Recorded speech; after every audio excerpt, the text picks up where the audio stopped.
Welcome to another episode of Come Together.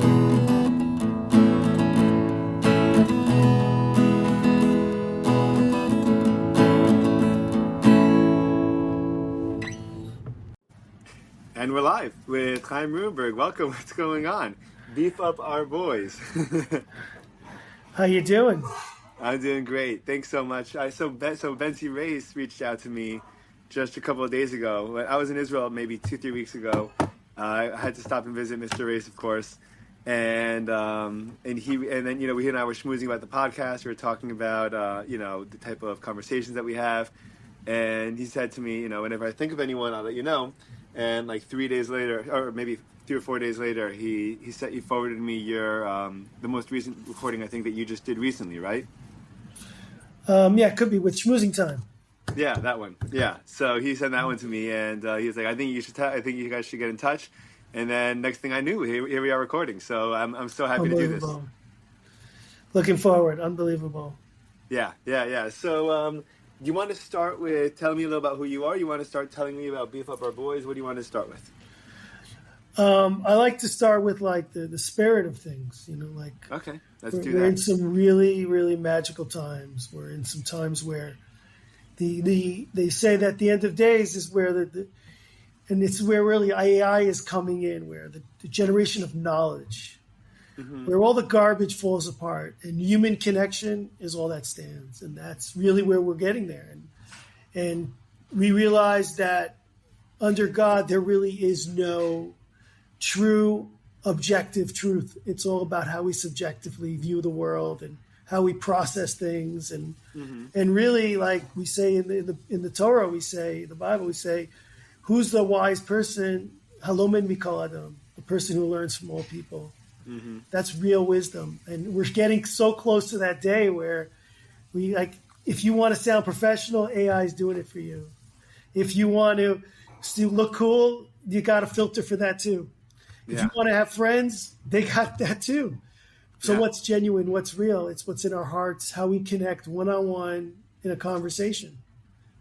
That really freaks me out, by the way, because I've been thinking a lot about all this stuff. And one of the freakiest things is how difficult it's going to become to discern reality from not reality, And at a certain point, you're not going to know with anything that you're engaging with will be real or not, And like, how do you know? And I mean, I like your positive spin on it, but what's your explanation for that? Well, this is of course an AI-driven podcast. You booked it through an AI agent that reached out to you. So yeah. I'm super real. I'm AI real. Yeah, that's right. And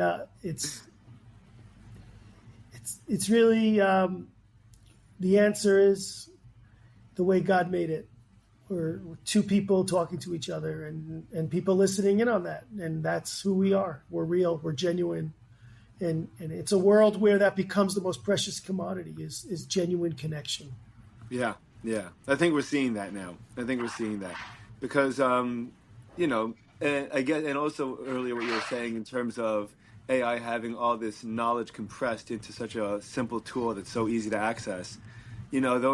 Once information becomes universal, it makes it even more clear that authenticity is not universal, and being genuine is not universal. And that's something that I think, at least part of what, I've noticed living in America, and I was just, as opposed to when I was just in Israel, or even in Europe, I was in Amsterdam and Barcelona, it felt it just felt like people's ability to relate to one another in America, at least, is just totally plummeted, and it's kind of scary, but it's also comforting to travel and see that it's not everywhere in the world.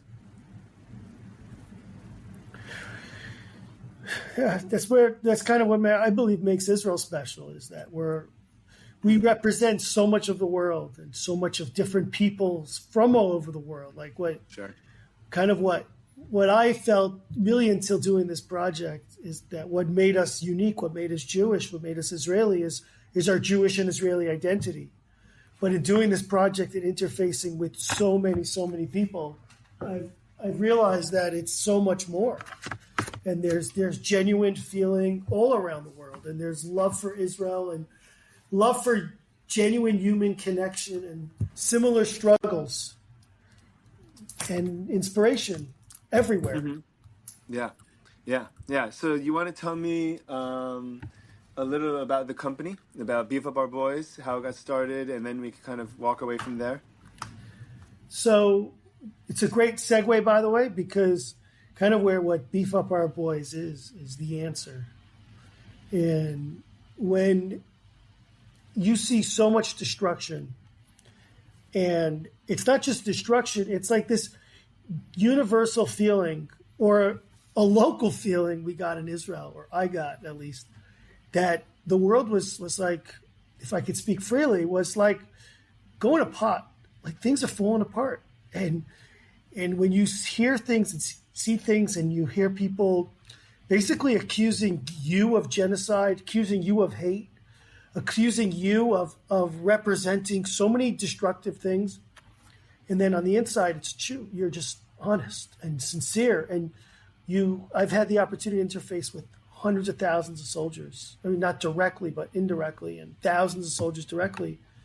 And they're all just sweet. Today, I happened to see some of the most advanced guys. These are guys who go into tunnels and they detonate a bomb going in there, and they lay another charge while they're in there. And deep behind enemy territory, they don't even have their dog tags with them. They take off all their labels.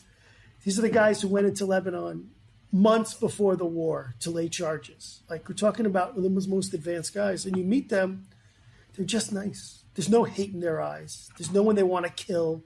There's no manifesto of some, Jewish identity hate or something. Or it's just good people wanting to protect each other and fight evil. And that's the energy behind Beef Up Our Boys, is how can I help? The desire to help. And October 7th hit and the world shook. And when the world shakes, you got to say, well, I'm under threat, fight or fright. And what's fighting? Fighting is doing good. It's connecting. It's being part of the positive energy. And I believe a lot in prayer. And Beef Up Our Boys was about an answer to a prayer to help. How can I help? How can I help? And if you see the need and you see the opportunity and you find something that no one else is doing that needs to get done, you do it. And if one person needs it, everyone needs it. And what happened was my nephew got in touch with us. He was in like a pillbox overlooking Lebanon. And the Lebanese army couldn't know where he was.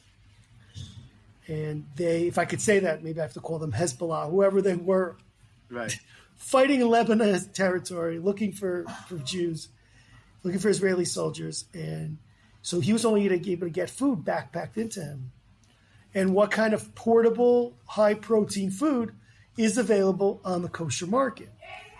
Some snack bars, not much. Tuna. Cans of tuna, historically. So what do these types of soldiers throughout the world, what type of food are they eating?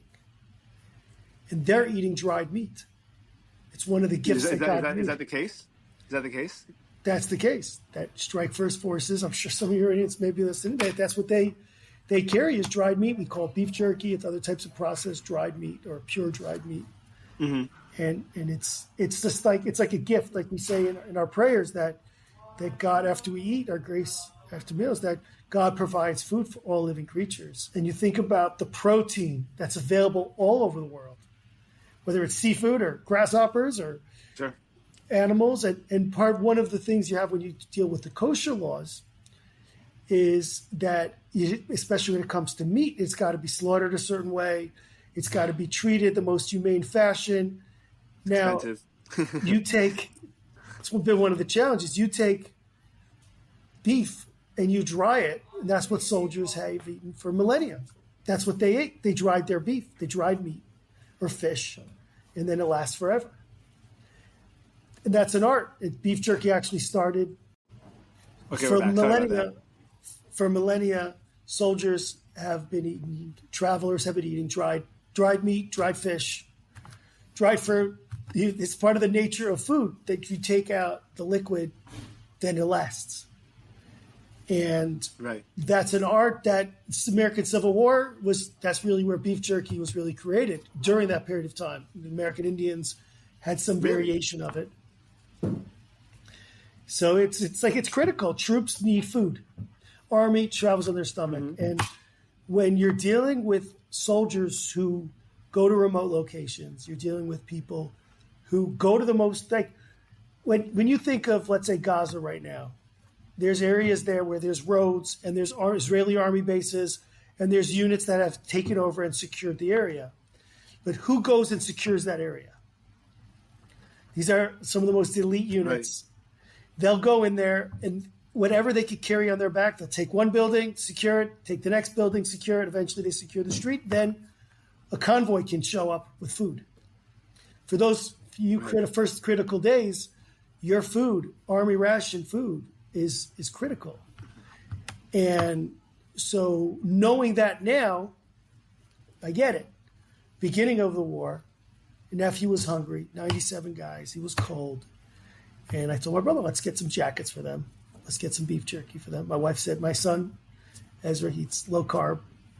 And when he goes on trips, he takes beef jerky with him because you need a meal. It's a meal on the go. So what did he do? So we got my nephew some beef jerky. No one had it. We found some vendors that had it. And I'm like, if he needs it, if this is my job, I'm doing it. So I called a few vendors up. Right. I said, how many packages can you make in a day? 1,000 packages. Found 3 vendors, said 1,000 packages. What's the price at that volume? How quickly can you scale to there? Within 2 days, we had 150 packages of beef jerky, had 97 jackets, drove it up north, closed military zones. I meet up with his logistics officer, whose job is to bring them food and whatever else they need. He sees the jackets. He's like, these jackets aren't warm enough. We're all the way, like, so far north. We need something warmer. He sees the beef jerky. He's getting it's in the mountains too, right? On the Lebanon border. Yeah, it's gorgeous up there. Really beautiful. And I gave him beef jerky. So it's mountainous. It gets cold at night. Yeah, cold. And this was October. October is right before the winter. So you need waterproof and you need to be prepared. And these guys aren't moving around a lot. They're just sitting there and hunkered down in a pillbox. So he saw the beef jerky, said, this is perfect. Right. What happens is I take the jackets, the big northern base in Israel, and underneath the jackets happened to be a few packages of beef jerky. I gave them to try it. Like you guys, they couldn't believe it. This is meat. This is portable. This is protein. It's tasty. Wow. They couldn't believe it. And by the time I got back to the center of the country, the head of logistics for like 150,000 soldiers said, I have 2 units. Each one wants 1,000 packages emergency. So now you're a civilian with a request. Now what do you do? Yeah, I mean, I guess one of the beauties of being in Israel is that you're never just a civilian. You know, you always feel like your extended family or your cousin or your brother or your whatever. You know, and I think that gives you a different sense of responsibility when it comes to stepping up, as opposed to just being a fellow citizen or another civilian or not. You know, like you almost feel like you're only a degree or two related from anyone in the army at almost any given point. That is so true. And you never know. Sometimes, like the most advanced people in the army, they are the sweetest people. They're the most regular-looking people.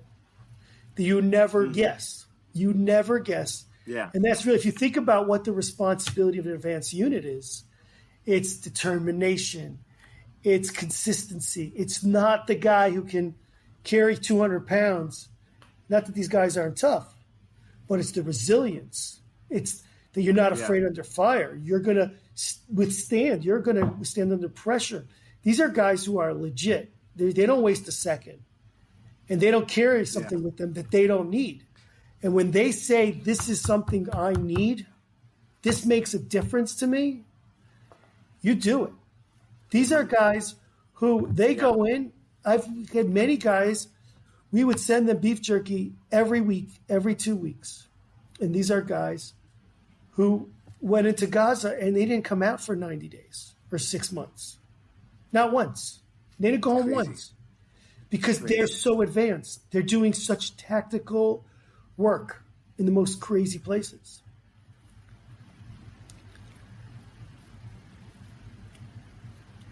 It's incredible. I mean, it's crazy. So how'd you do that? How'd you fill that order? When you got that order and you got that, like what's logistically, what's going through your mind? How do you make it happen? So what's going through my mind is I'll do whatever it takes. I'll slaughter the cow. I'll do whatever it takes. Okay. You know, I'll do whatever it takes. And it's Yeah. part of what it is also is that if you realize that you got the request because it's your opportunity to fill the request. And that's something that's wild to me, is that every single person that I've interacted with, they interacted with me because in some capacity, they were part of me filling my mission.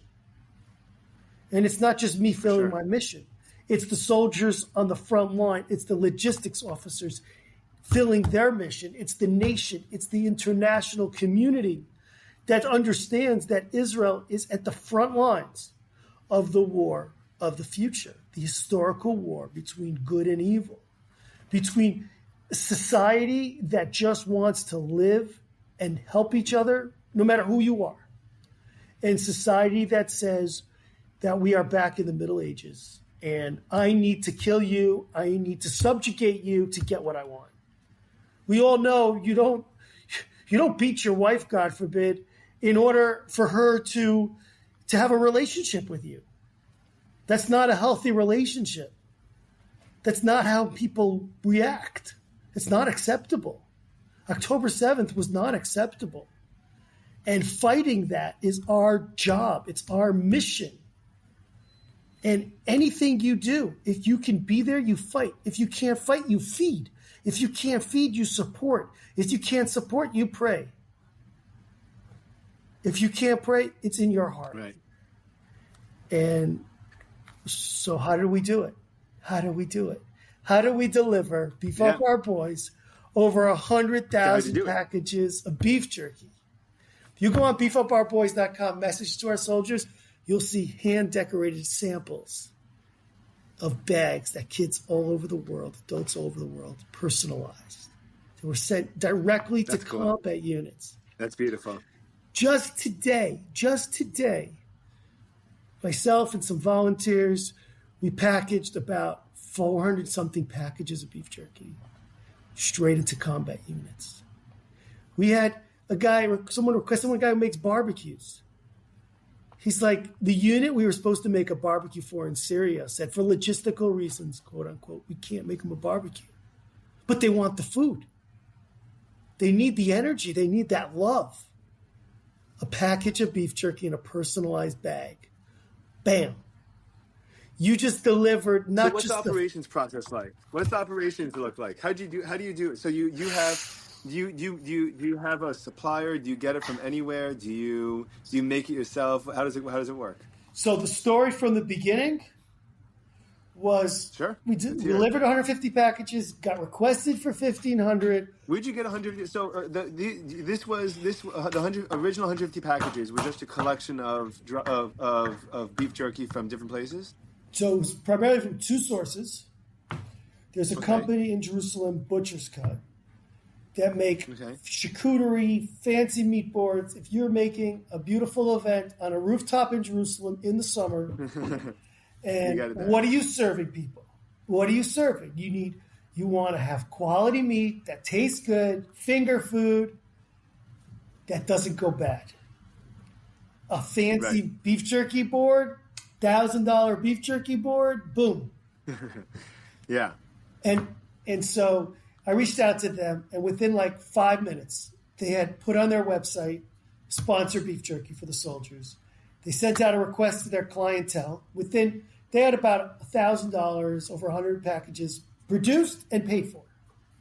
Right. Amazing. That was one company. There was another group of people locally in Beit Shemesh that make like beef jerky as like bootleg beef jerky kind of thing. You know, you make it in your bathtub liquor, you make beef jerky in your kitchen.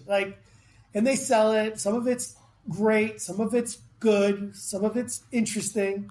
And I Creative, threw them all. creative is what I was call like, it. I went on this group, the synagogue group. I'm like, it's like a hippie synagogue called Karbach Shul. Like, who makes beef jerky? Like 10 people said they do. They all threw them all into a group.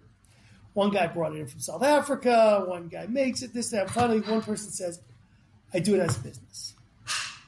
I'm like, Nice. great. How many can you make in a day? They said 1,000. What's the price? They gave me a price. How many can you make right now for the next 3 days?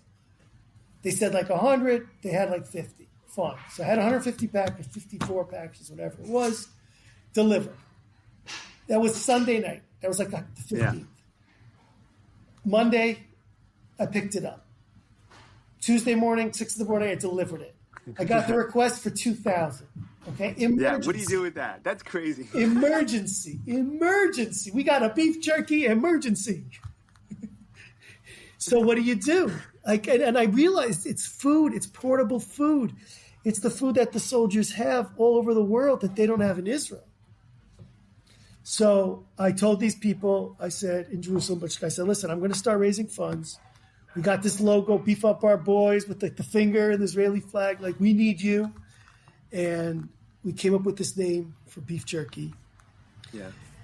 And Beef Up Our Boys. It's like bring energy to our boys and connect them. And we got connected with a charity, 501c3, Israeli charity. Boom, done. Opened a cause match page, cause match last Beef Up Our Boys. How long does this take? A day or two? Even less? It was within like a half hour. Okay, gotcha. Like Awesome. everything happened like this. There's a designer, Lele Rubin. She does amazing work. She's very, very busy. She's like, okay, done. Yeah. Cause match, they're like, it's wartime. I was on the phone with the owner of the company. Done. The charity, done. Yeah. I told the vendor, I said, so that's listen, production, right? start Now you need making. to- I told the vendor, Jerusalem, start making it. When I say go to the max, you go to the max. That means I funded it enough for you to make 1,000 packages. So we Nice. started making it. And the Nice. group in Beit Shemesh started making it. The group in Beit Shemesh, they delivered about 500 packages, 600 packages Amazing. by Thursday So night. cool. I was like, you know what? I'm going to put a blessing on the bag because this is wartime. You need blessings. Shakodium Dvaro, that everything comes from God. Everything's in God's word. Boom, put it on the bag. I'm like, I got to put a Beef Up Our Boys logo on this so people know where they're getting it from. They can ask for more. I also realized, and this is kind of going into like, I don't want to sound negative, but I realized that if one person doesn't own it, it's not going to happen. There'll be 15 different campaigns. There'll be substandard stuff getting out there. One guy has got to say, this is important. I'm going to buy you out. If you want to donate, you donate through me. I'm taking nothing, and we're going all out. We're going to have the best. Yeah. We're doing it. And I did that. Thank God. And we had by Thursday night, we had 500 packages in the local group. And parents were coming to my house, picking up bags. My son doesn't eat fish. He's a commander in a unit. Can I get a few bags for him? My son's hungry. This is already 2 weeks into the war almost. People are finally able to deliver to different places in the country. He's starving. They need this. Like the requests were insane. Like from the way beginning, I've been always waiting for someone to say, boom, you mean you're doing this? How much do you need? I'm letting you go to the max. I was always waiting from the way beginning someone to write the big checks and to be doing 3,000 packages just a day, which is 30 grand a day. I never got there though. But we did okay, but not like I wanted, like I hoped. Not like the need, whatever. Can't harbor on what wasn't, but Sure. there's always opportunity to do more. And you feel bad you didn't do more. I feel bad I didn't do more. So I sent up, so Friday morning, so Thursday night, we got a delivery at 2 a.m. of like 700 packages from Butcher's Cut in Jerusalem. And I got these stickers with the blessings on it.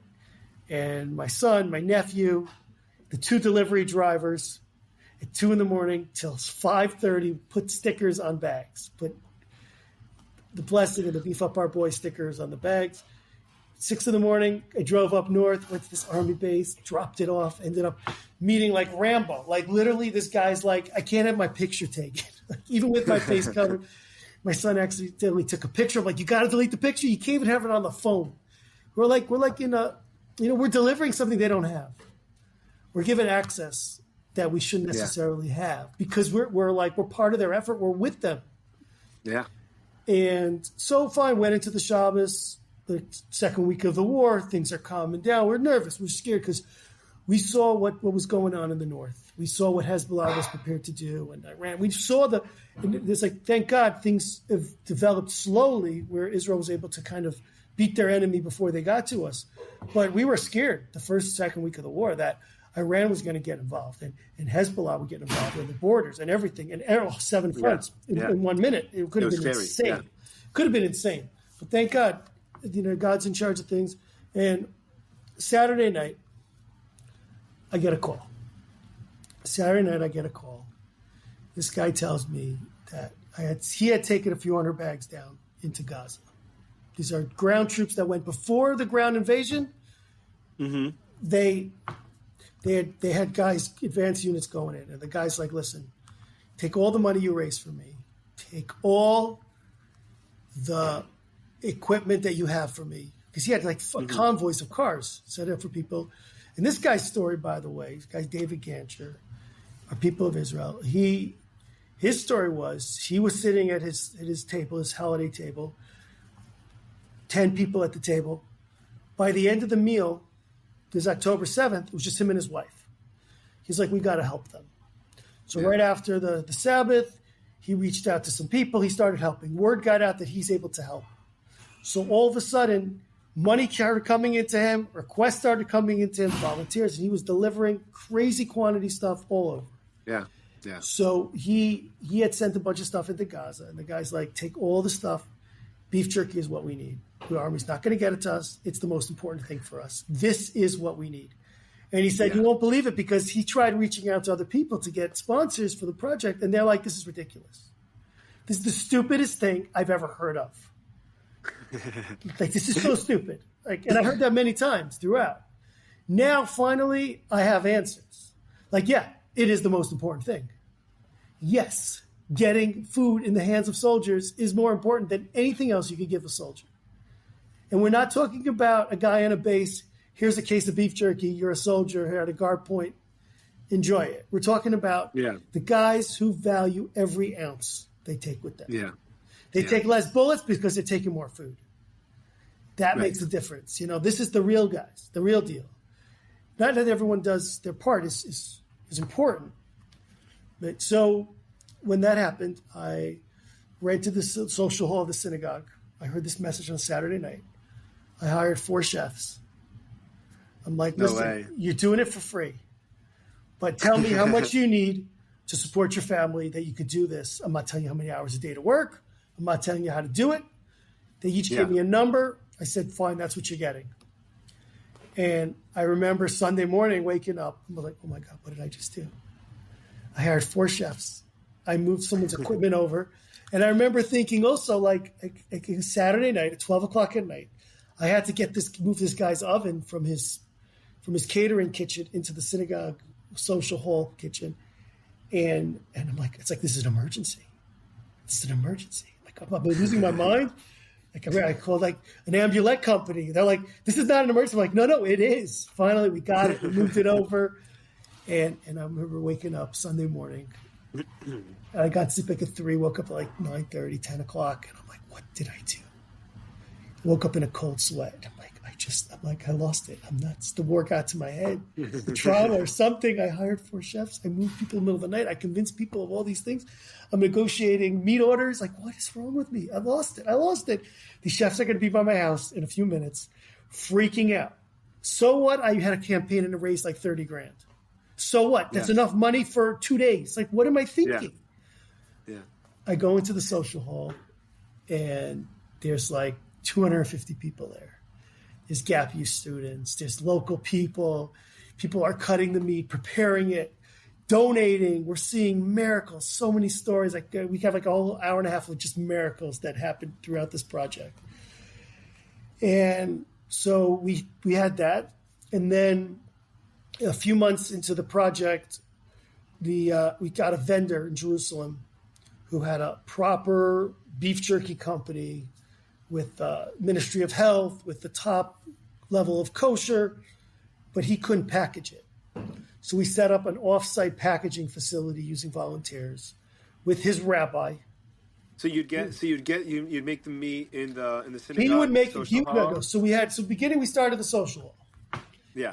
And then the synagogue started smelling like beef jerky. We put a vent system in the kitchen. It still smelled like beef jerky. Like, I'm like, I can't. Like, I'm going to be scrubbing the carpets of the synagogue. Like, I can't. It's just not terrible. Yeah. Then how long were you there for? We had volunteers packaging in the synagogue for a few weeks, but we were making it in the synagogue kitchen for a week. And then we moved, not very long. Then we moved to a catering kitchen at Yeshiva Reishi. It happens to be Friday morning. Rabbi Marcus and his wife and his kids are packaging. And Avari? Rav Donnie. Donnie, yeah, of course. And one of the heads of the synagogue comes out. He's like, "Listen, like the whole place smells like beef jerky. Like your vent is not working. It's not doing it. Yeah. Like you could do this for another week or so." I'm like, "We got to get out of here now." So Rav Donnie's like, "Listen, there's no catering going on in the yeshiva, in the gap year. So come to us." So moved everything over there, up the hill, and it was like so many things like that. And then we got this great vendor in Jerusalem, who's like a French trained Russian charcuterie beef jerky expert, but he couldn't package it. So he was selling us these 5 kilo bags of beef jerky, and we were packaging it with volunteers. So it's 5 kilo again? Was that converted to pounds? 10 pounds. 10 pounds. Okay. And typically speaking, how much is what's a personalized size of jerky? So jerky, this around 2 ounces is like 32 grams of protein. So that's like a serving. Okay. And that's so like how much does each person get out of that 10 pounds? Like, how many things does that 10 pound of jerky make? So you're talking about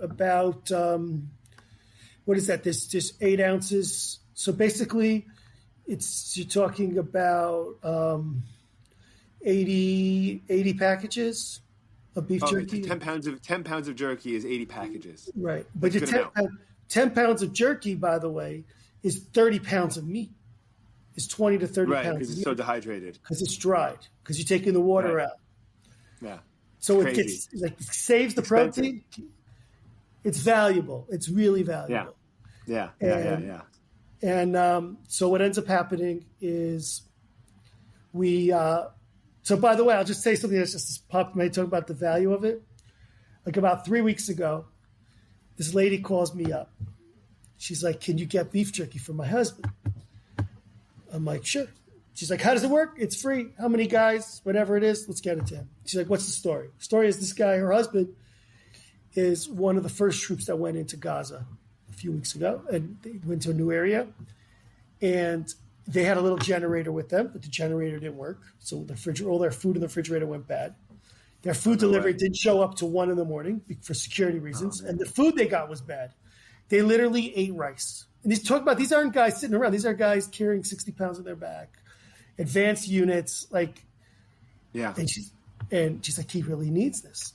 And actually today she works for a nonprofit, and she sent out grant applications on our behalf to a bunch of organizations and foundations to sponsor us. Like, this is real. That's a lot of work, because that administrative stuff that's hard to navigate can be so valuable when you figure out how to make your way through it. Yeah. So it's just an example of like the need and how like things work out. So we had this guy in Jerusalem, and we had volunteers from all over the world, thousands of volunteers. And then he went out of business. So then we found out. Even though you give him all these orders? Yeah, because we weren't given that much orders, and it was. Right. It's also beef jerky is a tough business. If you're not doing it at scale, there's no money in it. Like right. It's a volume proposition. Yeah. Gotcha. So then we had these vendors in America. We got some of them licensed to import, but we couldn't get the rabbi license. This is top products from kosher U.S. beef jerky factories. And what was the problem with the overlap between coming from the States, the kashrus or the So from the States to Israel? part of it is like, I hate to say, it's like a bit of a gray area. Meaning, let's say you want to sponsor beef jerky. This guy's willing to make it at cost. This other guy's willing to bring it. This other guy needs it. So I'm like, here, go ahead. You guys meet each other and you do it. Like, but you can't really do that at scale. And so we tried getting these vendors licensed, but the resistance, it's bureaucratic. You're talking about bringing in a new food product. Even if you advance the process times 10, it's challenging. So then I found a factory next to Gaza. Found a factory next to Gaza. What kind of a beef factory? A beautiful meat, fish processing facility. They had fresh fish pounds outside. They were like high end. The place is done to the T. And October 7th came. When was it built? So the place originally was built in the 40s, 1940s. Okay. But this iteration of the facility was built maybe 15 years ago. Cool. State of the art, gorgeous, anything you could imagine, it's there. Like everything you would need in a professional facility is there, with the agriculture ministry licenses and the kosher licenses and the logistics, the docking bays, the refrigerators, anything you could imagine. And October 7th, it closed. Over 100 of their customers were murdered October 7th. Whoa. One of their employees at the time? They weren't there, but they were in the surrounding area. All their staff was, one of their staff was a hostage. One of them was Kfaraz. I went to visit her home, totally obliterated her whole town. She was saved by a miracle in her shelter. Her husband, she told me this, I went into her shelter, and her husband, basically her and her 2 kids, her husband went into shock. He couldn't move all day. And the way her shelter was situated is that it was like at the end of a narrow hallway. So if someone tried shooting into the door, it would ricochet back into them. Mm-hmm. So, and then she found this wooden spindle from Holland that she got as a child. And she used that in a sweater to physically hold the door shut. And she heard her neighbors being murdered. Her home was destroyed. A grenade was sent into her house. Bullet marks everywhere, like total destruction. And she's the head of orders for this guy's company. Yeah. She was in there for 12 hours. Her story is insane. I'll tell you one crazy thing she showed me is her dad had passed away 2 years before.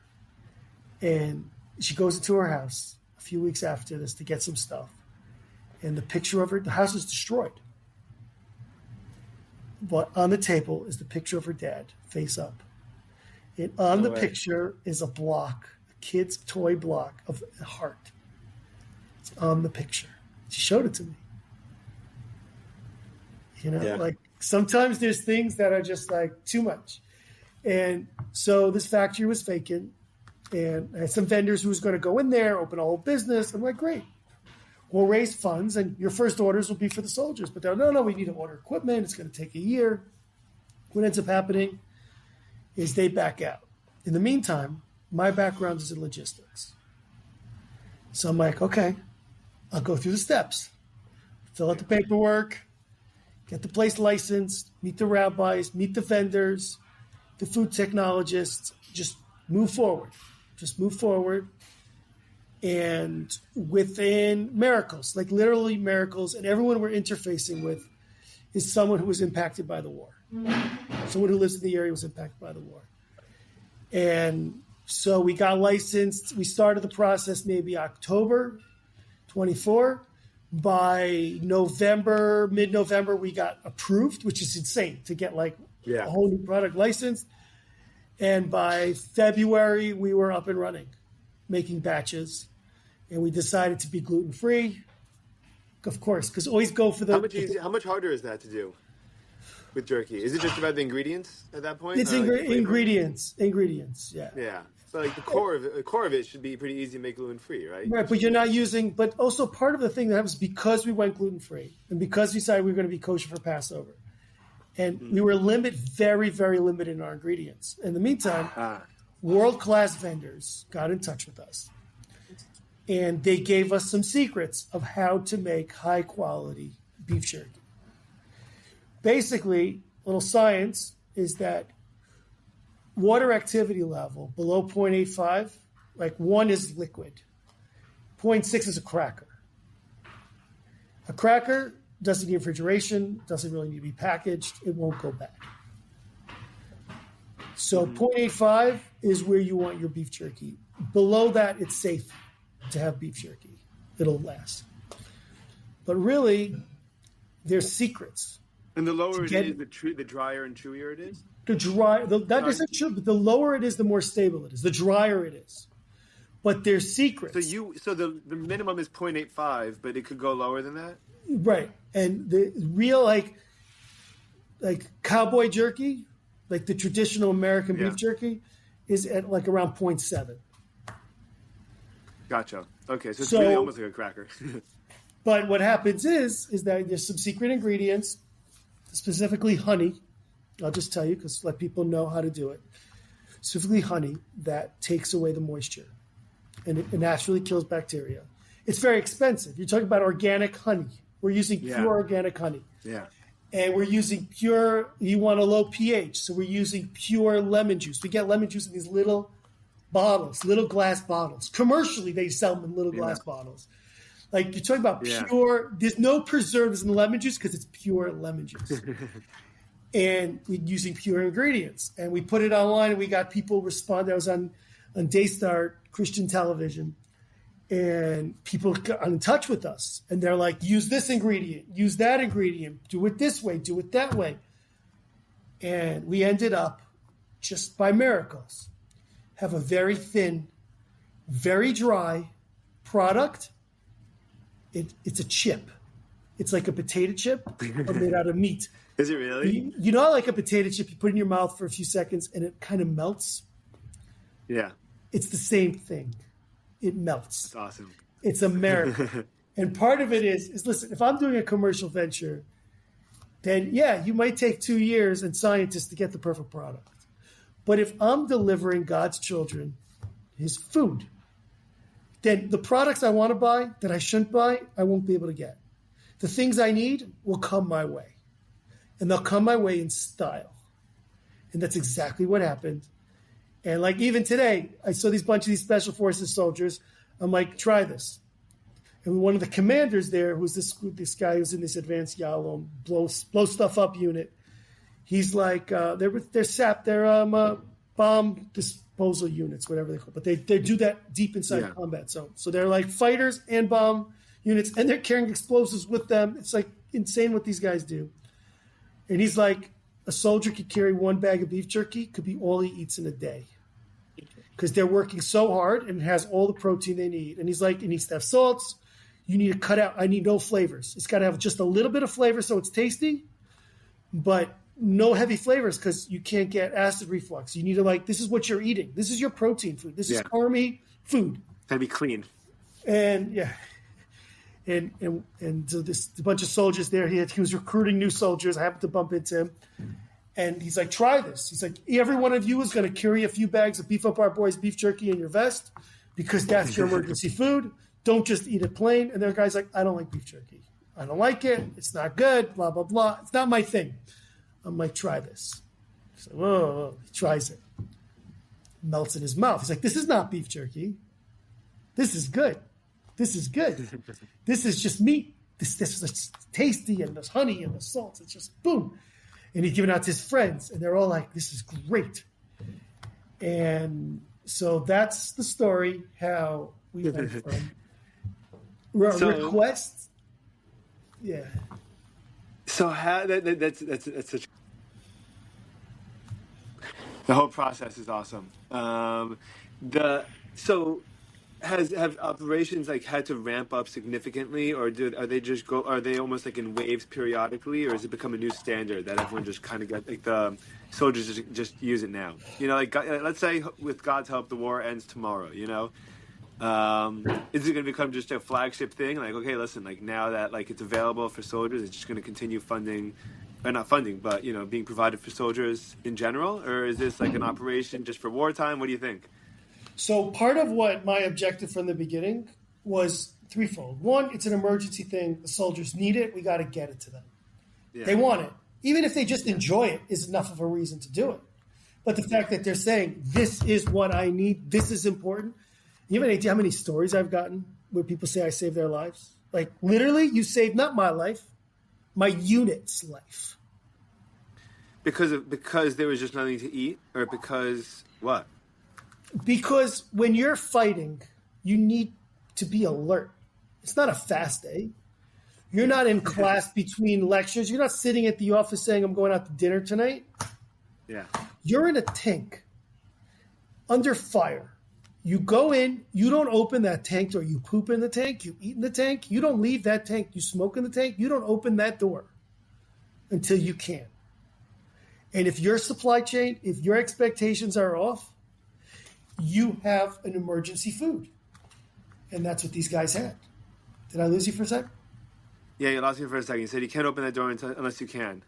And then so you have situations where your emergency food. There was a unit, a search and rescue unit. Not exactly the unit you'd think that would need emergency food. Yeah. But they're fun. They like it. They go out on long missions. They came to my house. They said, you know what happened? Is the place we went to in the north, the road got bombed. And the area was very dangerous. And they're like, you're not getting supplies for 36 hours. They have food for 12. But then the commander's like, wait a minute. I picked up from Chaim, beef up our boys. I picked up so this big bag stuffed with beef jerky that I'm saving for an emergency. Opens the bag. Everyone's like, we have food. We're fighting. There you go. It's crazy. It's crazy to think. I mean, one of the things, I guess, and I want to talk to you as someone that's kind of lived in both, obviously spent a decade now in Israel, and then obviously being American before. There's such a difference in knowing, like, America, you're surrounded by water, and Canada and Mexico. And in Israel, you're not. In Israel, you're surrounded by Lebanon, and Egypt, and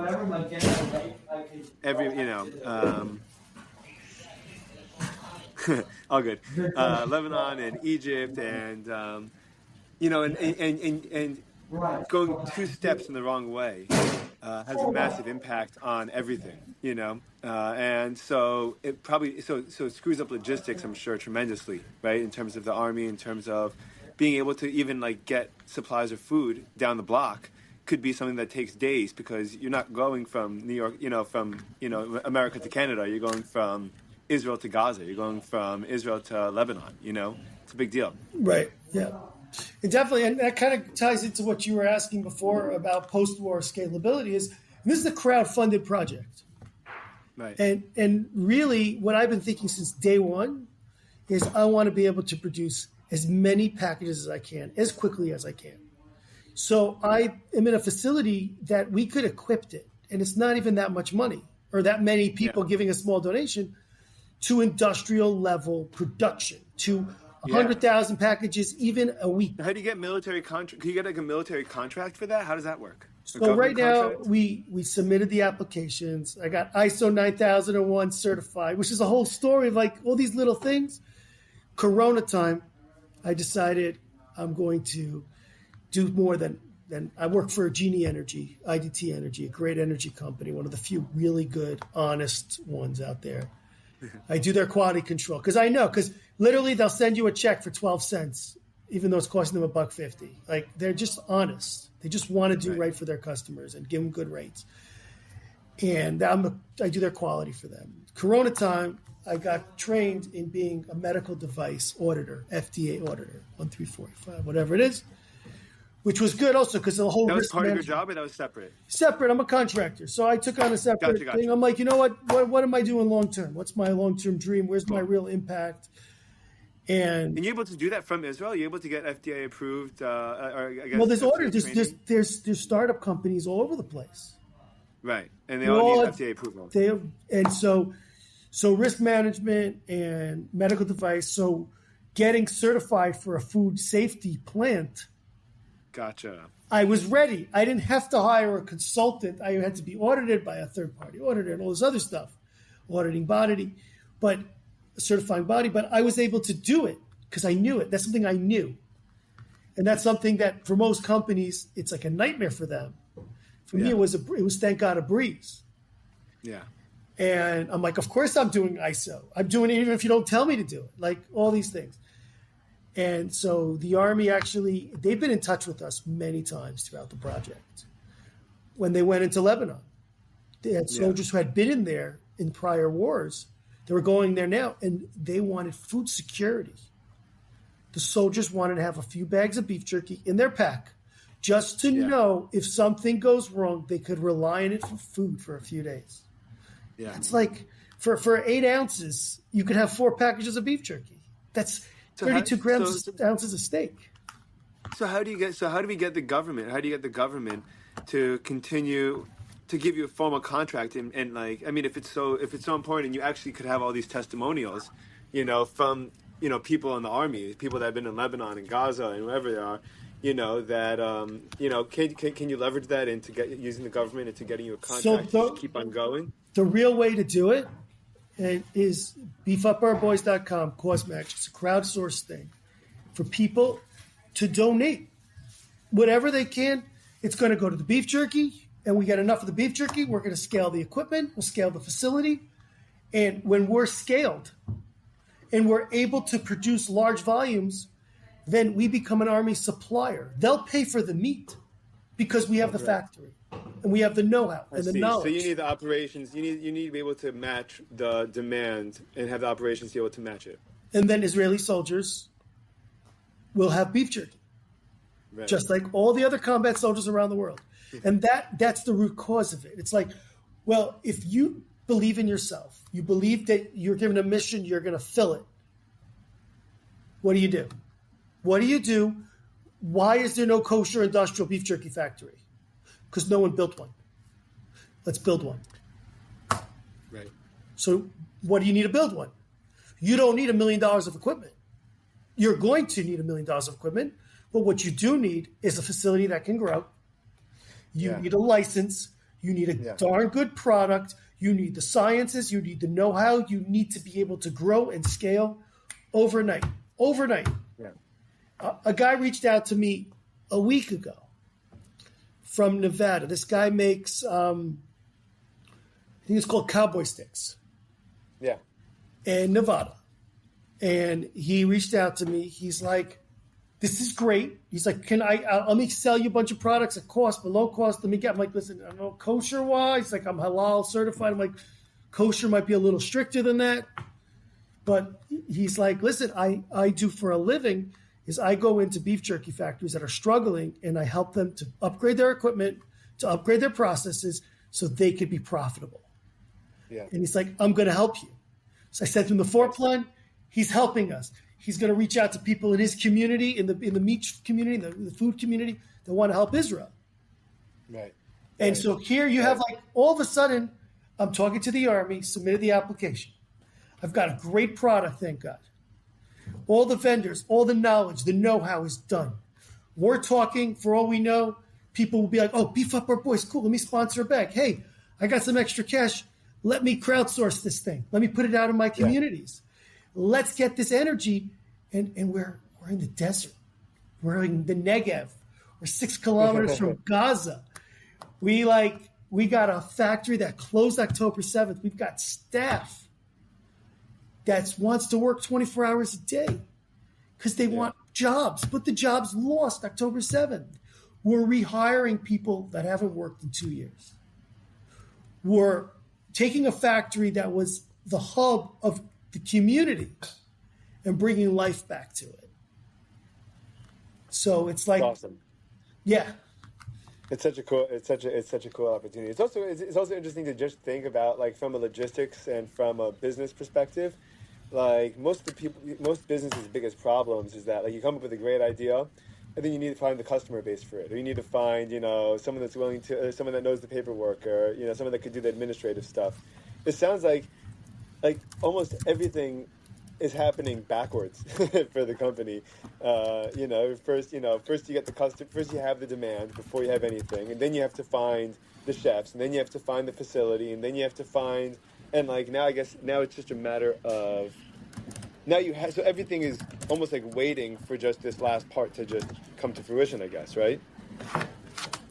So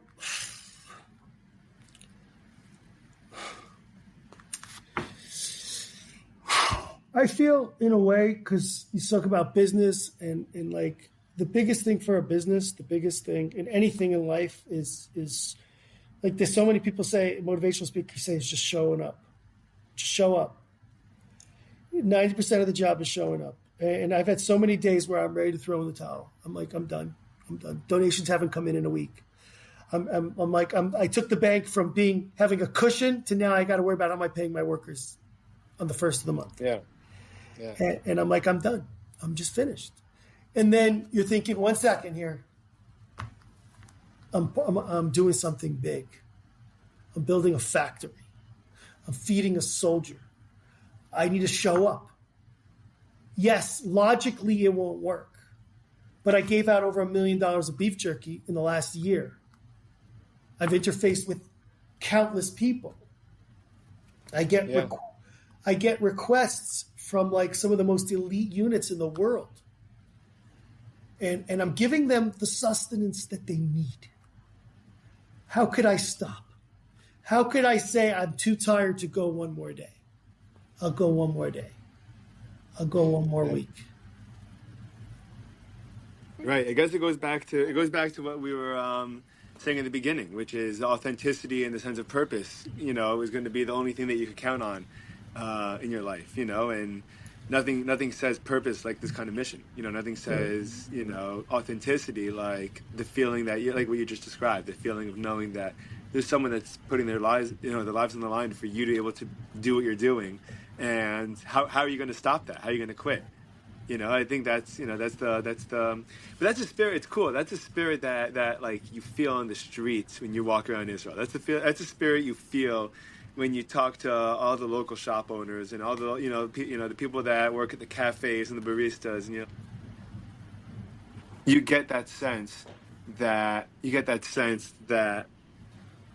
this is authentic. This is genuine. Like we're all. I see the signs all over. Biachad. Biachad nenatzayach. We're gonna win if we come together. And like there's a real sense of unity. And actually, it's funny because I was thinking.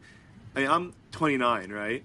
I've never seen a country at war. I don't remember 9/11. I've never been in a war zone. Like I don't even. I have no recollection. I was in like second or third grade when 9/11 happened, and I wasn't there to like experience. I wasn't, I guess, conscious enough to experience the national sense of unity that that comes from coming under attack, and having and then when I went to Israel just a couple of weeks ago, it's the first. Like I've been there, when there have been terrorist attacks when I've been there, and they've been there, when there's stabbings or rammings and terrible things, but not like in a full scale war like now, and there is just such an elevated sense of family and unity and consciousness that is so unique. It's and it's almost sad to say, but I feel like it almost became part of our national identity. It's like this kind of like response to getting the way that we exist is in responding to just attacks, year after year after year after year. Community. We're going through this together, and it's not just me because my neighbors are fighting and they've lost kids. It's not just me because we're part of the Jewish nation. It's the whole world. We're ultimately good. We ultimately want to help each other. We ultimately relate to the Israeli message. I work for this company, Rewalk, and they have an exoskeleton that help people that are paralyzed to walk. That's cool. What do you do for them? I was tested their product, and they had a new version of the product, which is they wanted to have people go up and down steps. Yeah. And now, like, okay, some guy's going to walk down the hall. His head's 5 feet, 5.5 to 6 feet above the ground. Okay. Well, what's the social benefit of a person who's handicapped going up and down stairs? For the individual? I'm saying, like, the risk is so great. The risk reward. Right, if anything happens. They've got elevators. Okay, maybe I could hear one step, a curb. Okay, yeah. I get it, a curb. A flight of steps sounds a little... A flight of steps, but why? Right. Why? Okay. And then you realize that Israel is about dignity. And then I traveled with them to do human trials. And you see people who are soldiers, U.S. veterans, who had lost their ability to move and to walk. And they're like, first of all, this company is Israeli? Israeli company. And the U.S. and the U.S. They sell their product. They sell the exoskeleton to the U.S. market. We awesome. walk, and they're like, and then you see someone saying like, "What are the trials like? So can you walk me through what the process is like?" So the process is, and I'm there. I'm the QA guy, so I'm looking to confirm that my lab tests, my bench tests, match the real world, and I'm also looking for usability, like quirks in usability. And also who are for the me, vets that get to try them out? It's just randomly people that are disabled. They sign up, or they sign up to. They signed up to part of the trial. Maybe they're people that are already using the product, or they use it in a clinic. Okay. And so, first off, when they stand up, it's amazing because they spend their whole life sitting down. Their kids are taller than them. Their 10-year-old kid is always a head taller than them. Yeah. And when they walk up and down those stairs, it's exhilarating.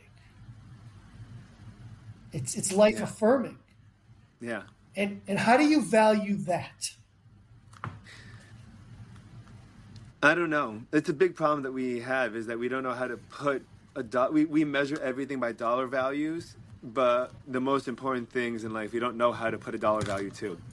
You know, so like even though like we measure everything by 1 cent, the most important things we have no way of actually measuring that. How do you measure a happiness in a marriage? How do you measure the moment that, like, you know, the experience of getting to hold your kid for the first time, you know, like how many dollars can you put on that, you know, and it's and because we don't and because we can't, I think it becomes easy for society to kind of cast it aside. And I think that we live in a world today that does not, because there's no dollar value that you can put to it or metric that you can put to it, you know, a lot of people just choose to avoid it. They're like, it's not worth it. Exactly. And I've seen so much of that. I could take a snack bar and send it to a soldier. It's lightweight. It's portable. It's good. But if it's hot outside, it's going to melt. It doesn't have the protein. It doesn't have the taste. It doesn't have the flavor. It doesn't have the feeling of home of eating like a steak in a bag. What's the value of a bag of beef jerky in a tank, on a helicopter, on a ship, on a sharpshooter's lap? What's the value? What's the value of over 100,000 packages given for free? And so many people, I've struggled so many times. And someone's like, today, it's like, why don't you just tell the unit, listen, you want 100 packages of beef jerky, go raise 50% of it. I'll raise the other 50. Mm-hmm. Like, what's the value of that unit commander handing out beef jerky to the guys who are away from their families? These are guys with jobs, with lives, with kids. Yeah. And saying, there's a guy in Israel, a guy in Beit Shemesh, the Jewish community around the world decorated these bags. People around the world sponsored this for you because we value you. What's the value of that? Yeah. That's got to be worth times how many hundreds? Yeah. You can't. You said you can't put a number to it. You can't put a number to it. Yeah. Yeah.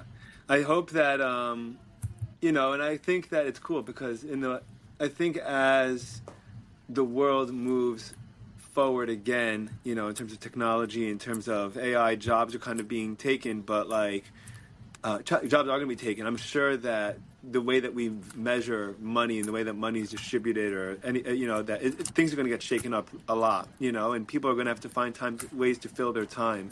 And one of the things that we're going to struggle with is how to fill that time and what's meaningful. What do we do, and what human pursuits can we have? Can we kind of work on? And I think it's going to take it's such a big, and this is, and I feel like Israel has a lot of it. I feel like a lot of countries that still have a lot of that mom and pop kind of environment, as opposed to big corporate environments, they're going to have a much easier time with that because they're generally already focused on relationship and people-oriented goals and responsibilities. I mean, one of the things I always love observing when I'm in Israel is that the way that people measure their time, or the way that their time is spent, is generally based on community, not based on like buying things or doing things or spending money on things.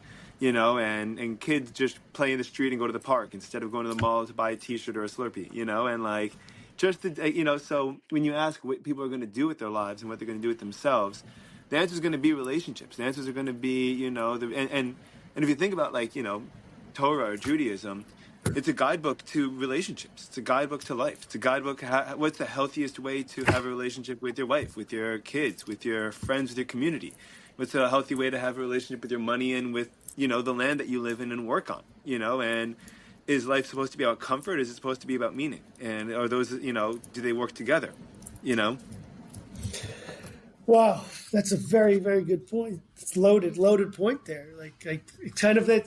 And I look at this war and myself in this project as a transition from selfish thinking to selfless thinking, and thinking about if there are no limitations. I know when you're doing charity work and you're doing community feeding, like you get luck and you get people connect with you in a special way.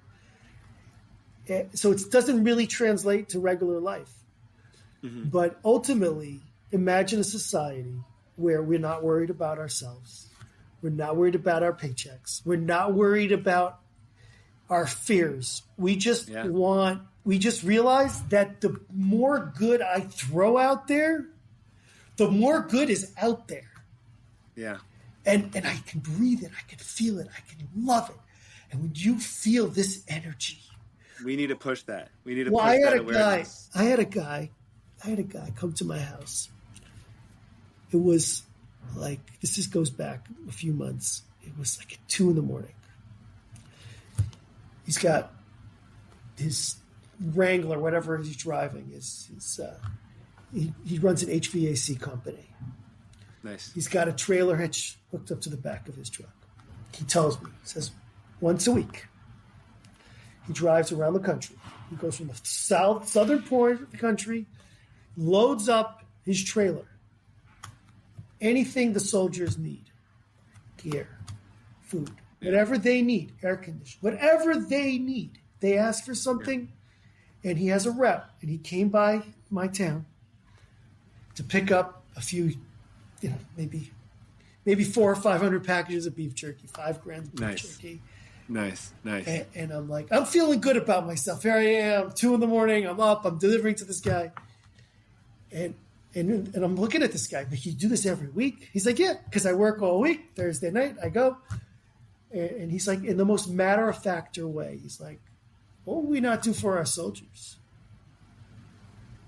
And at that moment, like I felt like all this ego air, and maybe I needed it in the beginning. Maybe I still need it to feel like I'm doing good to keep it going. Just like